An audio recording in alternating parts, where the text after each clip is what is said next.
What up? What up? What up? I don't like that intro either. We got to work on this.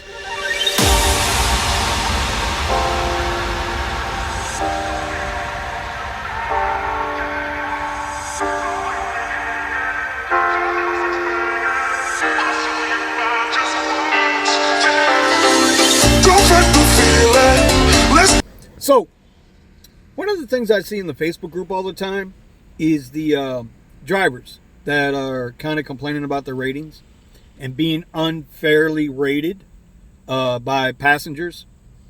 And, you know, as a driver, I'm always going to look at giving the driver the benefit of the doubt because I still don't think riders get it. Safely from point A to point B, clean car, whatever, should be 5 stars. But I'm going to bring you a couple of my thoughts on what has helped me maintain my good rating. My rating fluctuates between 4.95 and 4.97 because you're always going to have that one jackass. So the number one thing I think is your attitude. Having a positive attitude throughout the entire ride. From the moment they get to your car, okay, the way you greet them, hey, how you doing? Hey, are you Carol? Okay. That opening dialogue between you and your rider is so important because it's going to set the mood for the rest of the ride, at least on your end. As a driver, you can feel out if they want to talk or not.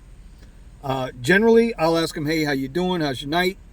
Let me know if the temperature is too hot or too cold. And, verify where we're going. From then on, the rider, they'll let you know. You drive enough, you get that gut instinct, they'll let you know. And then the most important thing, I think, is when they're exiting your vehicle, tell them to have a nice day or a nice night, even if they were not so nice to you. Still, sincerely let them know, hey, I appreciate you using the service.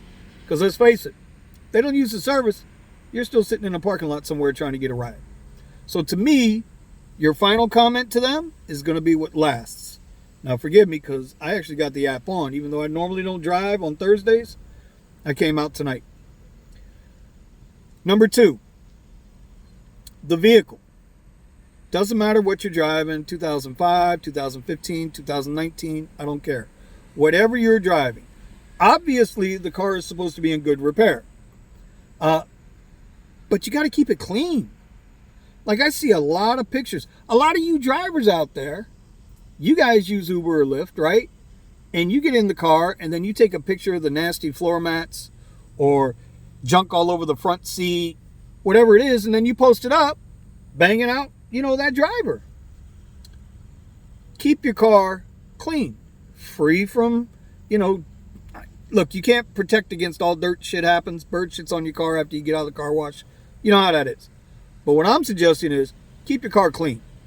Outside and inside. If you got the rubber mats, man, put a bottle of Windex in the trunk with a rag.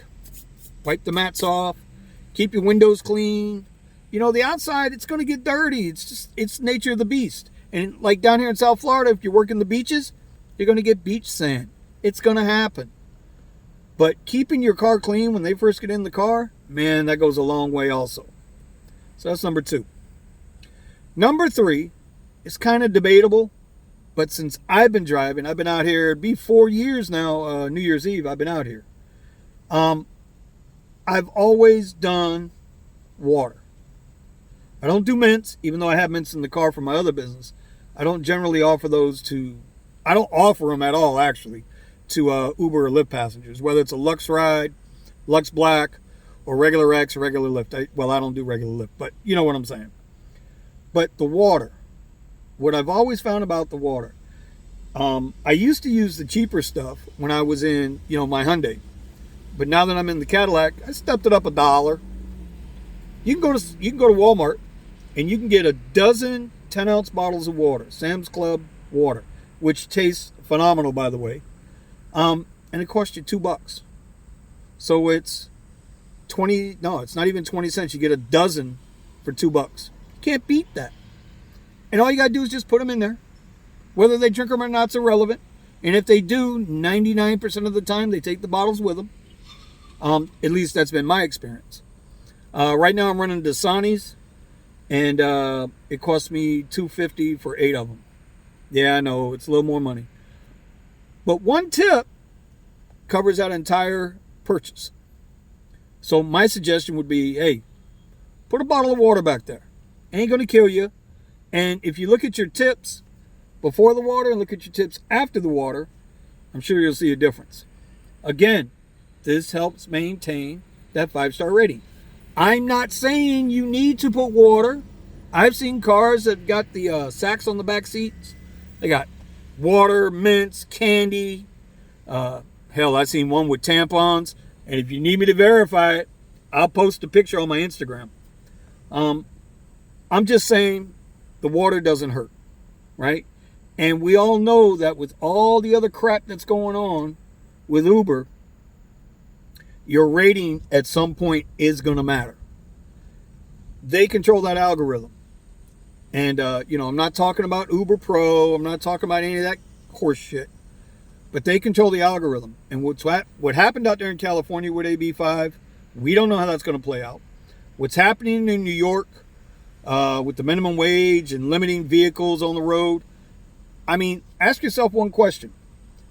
If you were a company, what are the 2 main things you're going to look at if you have to lock drivers off the app?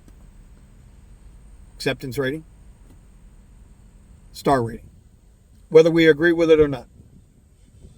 Anyway, those are just 3 things that you can work on that'll hopefully get your rating up. All right? All right. Have a great night. Peace.